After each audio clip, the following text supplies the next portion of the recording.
mean, if you go back a few years, they said we didn't need experts. They said we didn't need immigrants either, or unskilled workers. You know, the question I keep asking myself now is, do I really need this? And it doesn't matter whether it's a pair of shoes or half a pound of butter. I'm reevaluating what is essential. Same. Do you like this bodycon? I don't know if to get it in black or grey. Do you know what really matters, Faye, is love. Love and family and common decency. Well, Grandad wants me to swap out speed dial this afternoon. Do you think I'll need to tell him at the bistro? No, I think it'll be all right. Yeah, I'll only be helping out doing deliveries. Yeah, he just wants your company, or to make sure you're on his side. Knock it off. Not what off? Oh, is the shower free? Yep, it's all yours. She loves him. Yeah, well, she's blind as a bat like you are. Love and family, you said it yourself. You're missing out common decency. We're running out of that. You are. No, you are. She was desperate to talk to you. Who, Faye? No, Elaine. Oh, drop it, will you? Must have changed her mind. Oh? Or somebody got to her first. And then what? I don't know. Jenny said... Oh, Jenny. Jenny said that she saw him talking to a woman, that's all. It's not a crime. Yeah, a woman with the same description as Elaine. His wife was called Philippa Metcalf. The names don't even match. I'd change my name if it meant he couldn't find me. Alia's brainwashed you. Yeah, well, your dad's brainwashed you. My brain's bone dry, love. Why would she do that? Well, like I said, for money. Either that, she's one of Yasmin's friends who's dabbled in amateur dramatics. She was prepared to testify in court. Yeah, and it'd have all been lies. So you don't think she's your mum? You don't think she's Elaine/Philippa? You think that Alia's paid her to lie, or she's some old crony friend of Yasmin's who's prepared to go to prison just to help her out? You know what? No more questions, Your Honour. People do stupid things, don't they? Mainly for attention. Either that or it's out of boredom with their humdrum lives. She probably owed Yasmin a favour. She isn't who she says she is. He'd tear her to shreds in that courtroom. Yeah, and I'll be cheering. Can't you just, for 1 millisecond, entertain the idea that she's telling the truth?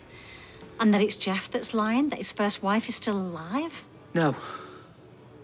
Look, I understand how difficult this would be if it transpires she's telling the truth, but... So why now?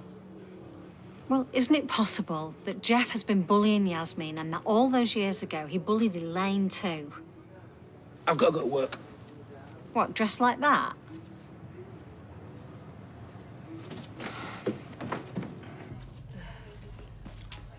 Still nothing. The number I have dialed is out of service. Please replace the handset and try again. It's not funny. I was just joining in.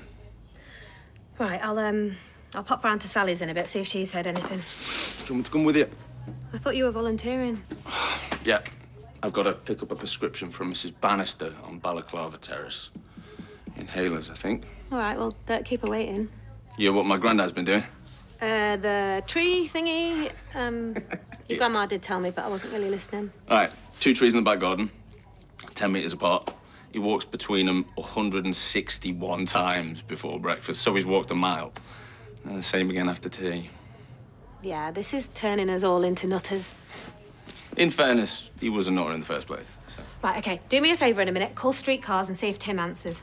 Then I'll know it's safe. I thought me granddad was mad. Oh, you were quick. Did you get my nail varnish remover? No. Why? Because A, I forgot, and B, it's non-essential. It's basically you forgot. You didn't even give me any money. I've lost my handbag. Go yourself next time. Oh, you just start an argument for nothing. I'm not arguing. Right, fine, next time I will. Don't think I haven't noticed how you never take your turn. What?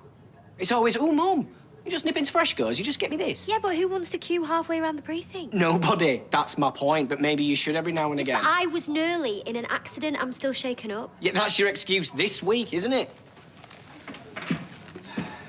Let's go for a walk. Oh, darling, I can't. I've got Carla looking at her watch every time I turn up. And thank you, by the way, for sticking up for me. He was letting off steam. Oh, is that what it is? Right, I have to go stay to my nails. Have a nice day. I'll try. Seekers. Well, hello there. I'd like a taxi, if I may. Is that Ryan? Who? Sorry? Your number's linked to your name and address, mate. What's with the dodgy Irish accent? Well, is he there? Yeah, he's there.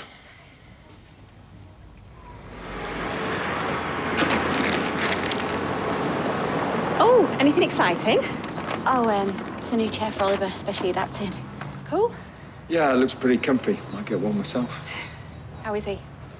Yeah, he seems fine today. No seizures so far. Go and see him at school in a bit. A school?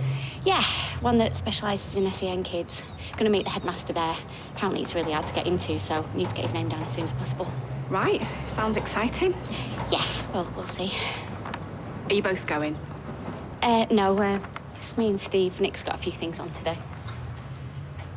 Hey, have you heard about that woman pitching up claiming to be Tim's mother? No. Yeah, says that she was Jeff's first wife, who Jeff reckons died before Tim was even born. Right, wow. Right, better get this upstairs then. Yeah, well, good luck.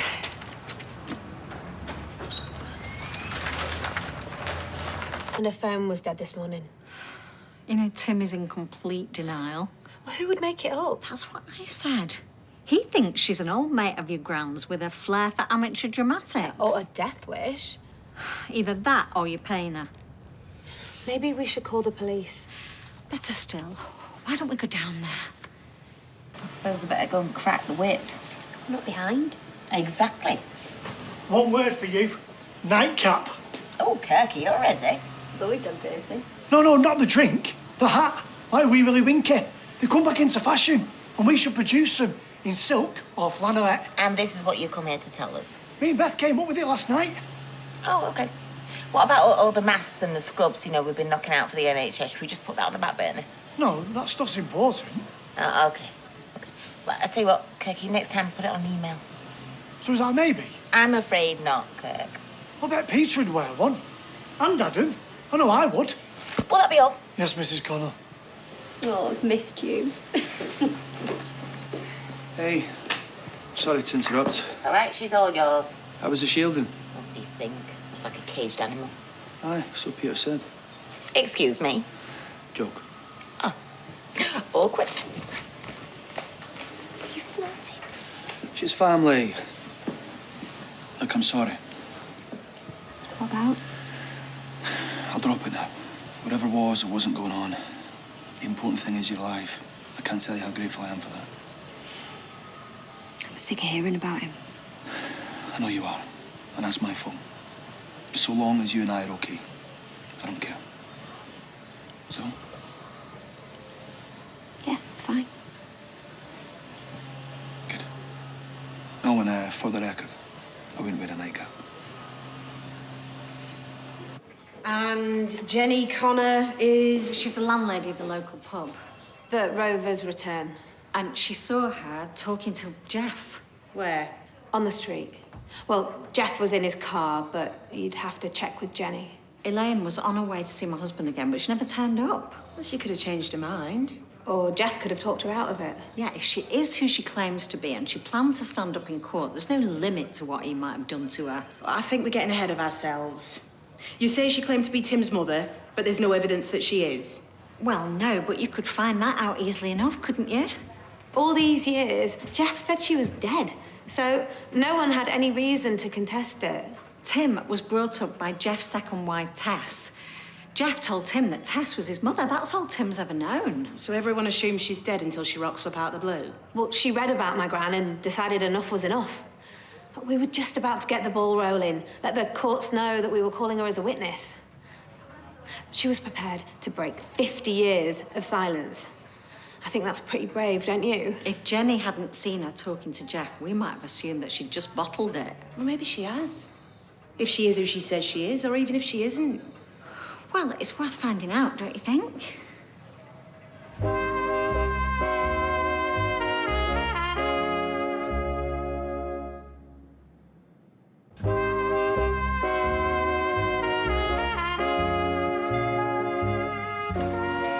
Where's Nick? Ribbon suppliers, charm offensive. Do you know, I'm sure he fancies their MD. Oh, he's got bigger things to worry about at the minute. Aye, here comes trouble. Got 2 minutes. What, you after? Hiking up the rent again? No, the opposite, actually.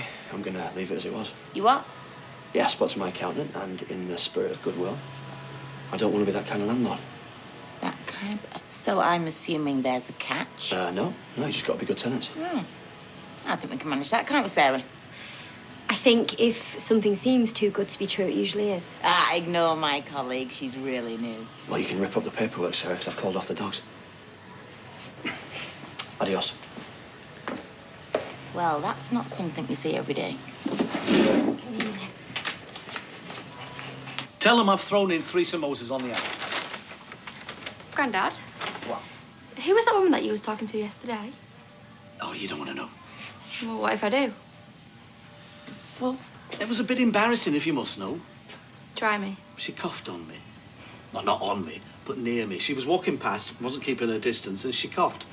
I lost my rag. Probably a bit unfair of me. Well, I don't think so. People still need to take care. Well, she wasn't. And I snapped. She snapped back, and then we went on our merry way. Well, I think you had every right. Thank you. I'm still feeling a bit tense about it all. I don't know about you. Yeah, totally. How is it living back at your dad's? Well, Telly's bigger. Go on, Agincourt Road. Speed dial. Get your curry in a hurry.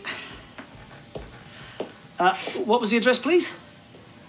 Yeah, Agincourt Road. Yes. My granddaughter has left just right this minute. Yeah. Oh, I've tucked in 3 samosas on the house. Thanking you. Mr. Metcalfe. DS Abney. Well, what's happened now? I thought you'd be chuffed. Chuffed. What do you think I'd be doing this if you didn't work here? I told you, I'm not dobbing you in. You don't have to bribe me. Oh, no, it's not a bribe, it's a gesture. As for you and me, there's nothing between us. Okay, all right, whatever. You want to pay more rent, that's fine by me. But good luck tying that lot. Oh, Sarah, this is a prototype Beth made. So this doesn't ring any bells at all? None whatsoever, I'm afraid. No, I think I'd remember if I rowed with some random stranger in the street. And at no point yesterday did you encounter any of your former wives? Unless there's been a zombie apocalypse, then no. I wouldn't put that past them, by the way. They're wasting your time and police resources. They being? My wife and her granddaughter. And it pains me to say it. My daughter-in-law, Sally Metcalfe. She likes to watch those conspiracy thrillers on TV. So, you say your first wife died in? 1970-something, in Spain. On holiday? She moved there after we got divorced. And you said she died of breast cancer? So I heard. Or was she ill before you got divorced? No. Do you know if she was ill before she left for Spain? No, I don't. So, this woman who spoke to your son, have you got any idea who she might be? No, I haven't. But it's a pretty cruel trick to play, whoever she is, especially on him. Well, he's not the sharpest knife in the drawer. So you think this Elaine Jones might be doing your wife's bidding? That's one possibility.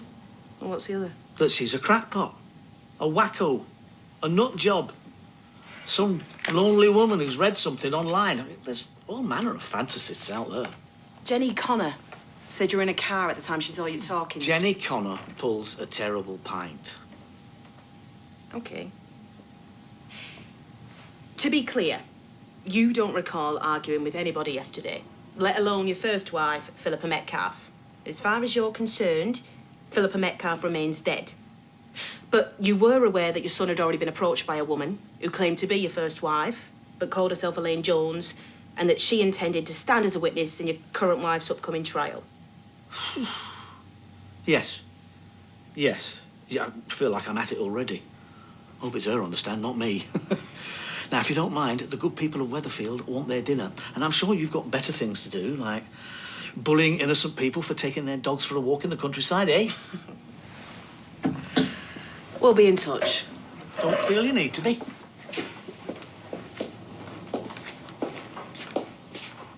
Oh, hello, love. Didn't see you there.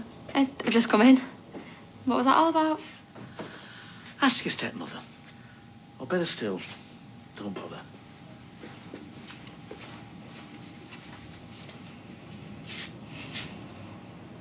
Yeah, it was good, I think. You should have seen all the equipment, all the pulleys and the chairs, and the guy was really nice. He showed us these photographs of them all playing games. Nearly burst into tears.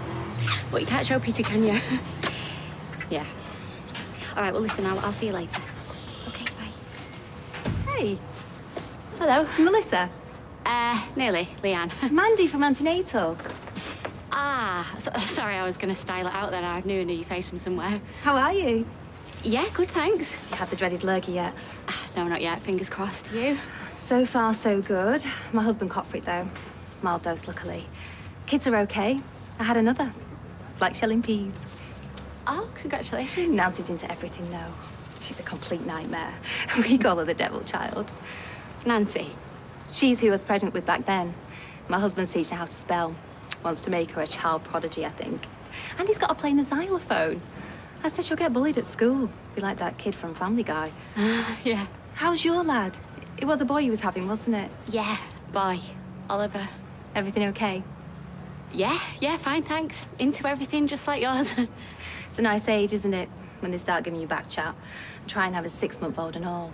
Well, good luck with that. Need it. Anyway, it was nice to see you. You too. Take care, Melissa.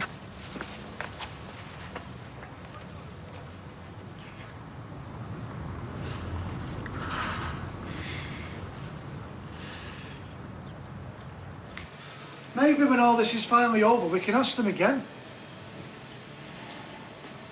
I think Sarah was impressed. But you know what it's like? Once Mrs. Connor says something, no one wants to go against her.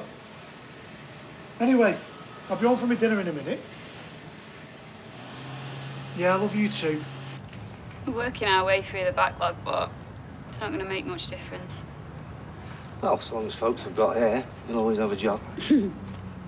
Bumped into one of my regulars the other day. Said his girlfriend's been cutting his for him. Said, yeah, you can tell. Things will pick up. Dunno. He said he won't be coming back. He can't afford it. While she's able to do it for him, who needs me, eh? Well, if they split up, what's he going to do then? Fingers crossed. Tell you something, though. No one's buying second-hand furniture, that's for sure. Well, they might have to now they can't afford it new. Maybe. I don't know what next, eh? People will start buying their own cars, driving themselves around, then where will I be? Yeah, it's not a bad idea, that. That's a reason why he's had to put the rent up, by the way, in the factory. Quiet, love. You okay? Yeah, no, it's nothing, but actually, you know, I don't know whether I should say this, but he actually hasn't. What? Well, he came in, said he wasn't going to do it after all, that he didn't want to be that kind of landlord. Really? What's all that about, then? Sneaking around behind our backs, calling the police instead of just asking the man. Meanwhile, I've got Ryan phoning the cab office, putting on stupid little voices, and then hanging up on me. Well, at least if he's lied to the police, they'll have kept it on record. Anyway, Tim, asking the man never got us anywhere. Who said he's lying? And she shouldn't have to hear this. Well, it's all right. What does she look like, this woman? She's a 68-year-old woman who's got better things to do than go around pretending to be his mother. Perjury is a very serious crime. If she was willing to stand up in court and tell porkies, they would rip her to shreds. You know, he said all this morning, love, and nothing's changed. They've questioned him now, and as far as I can see, he's still a free man. All they've done is ruin his day. I hope he's satisfied. Well, let's just hope they believe him. They'll want to know where Elaine is. I'm surprised they've not spoken to you. She's a nut job pretending to be a woman that died 50 years ago, love. The police aren't stupid. So what did he say to the police? They told him the truth, that he didn't have an argument with a woman yesterday, let alone his first wife, Philippa Metcalf, stroke Elaine Jones, who died before I was born. Why? Because I saw Grandad having an argument with a woman yesterday. Did you? Well, there you go. Case closed. Throw away the key. So you didn't believe Jenny Connor, you thought she was a liar, and now you're calling your own daughter a liar too? He said she was just a stranger who coughed on him. Where was this? Round the side of the pub. If it was just an argument about social distancing, then why would he lie? You think you're that woman with that typewriter? What woman? Angela Lansbury. I don't think I'm Angela Lansbury at all. Yeah, you do. She was a writer. She made things up. It was all in her imagination, just like it is yours. Hey, Dad. Right, son. Hello, Sally. You happy now? Where's Faye? Well, the grown-ups needed a little chat. Little ears and all that. She's 18. I've had a very embarrassing afternoon. Customers coming in for their takeaways and me being grilled by the police. What have you done with Elaine? Honestly, all this fuss because they've dredged up some old tart. You've been lying to the police. You've lied to your granddaughter. You've been lying to him for as long as I can remember. This is ridiculous. Don't you think it's about time you told the truth?